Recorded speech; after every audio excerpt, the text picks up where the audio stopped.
November 30 ஞாயிற்றுக்கிழமை. தொலைக்காட்சி.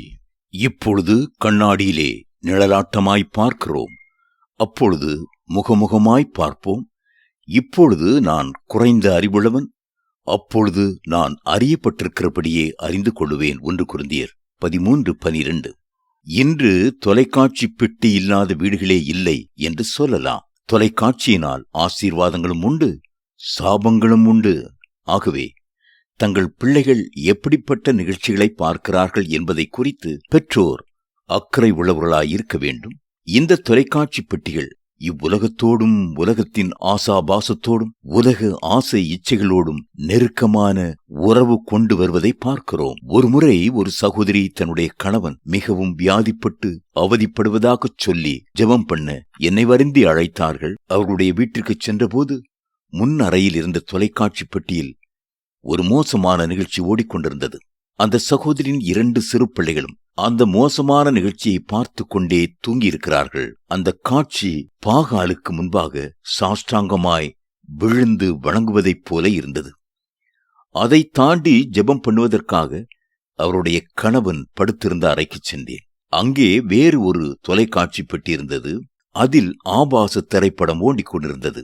அந்த சகோதரியின் கணவன் பயங்கரமான வியாதியோடு மரண தருவாயில் இருந்த போதிலும் அந்த திரைப்படத்தை ரசித்து பார்த்து கொண்டிருந்தார். எங்களை ஒரு கண்ணால் பார்ப்பதும் தொலைக்காட்சி நிகழ்ச்சியை மற்றொரு கண்ணால் பார்ப்பதுமாக மாறி மாறி பார்த்து கொண்டே இருந்தார். முன்பு குடும்பங்களில் வேதவாசிப்பும் குடும்ப ஜெபமும் கர்த்தரை துதிக்கும் துதியும் இருந்தது.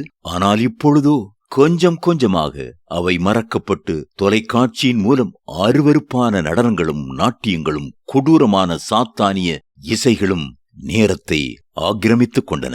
தொலைக்காட்சியில் செய்தியைத்தானே கேட்கிறேன், அதில் என்ன தப்பு என்று சொல்லுகிறவர்கள் செய்திக்கு அப்பாலும் தங்களுடைய கண்களை ஓட விடுகிறார்கள். கர்த்தர் பூமியில் உங்களுக்கு கொடுத்த பொன்னான நேரத்தை வீணடிக்காதபடி ஜாக்கிரதையாயிருங்கள்.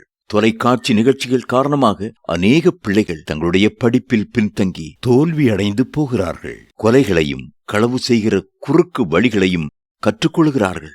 பயங்கரமான பாவ பழக்கங்களுக்கும் மதுபானங்களுக்கும் போதை வஸ்துகளுக்கும் அடிமைகளாகி போகிறார்கள். தேவ பிள்ளைகளே, நீங்கள் பார்க்கும் தொலைக்காட்சி நிகழ்ச்சிகளை குறித்து எச்சரிக்கையாயிருங்கள்.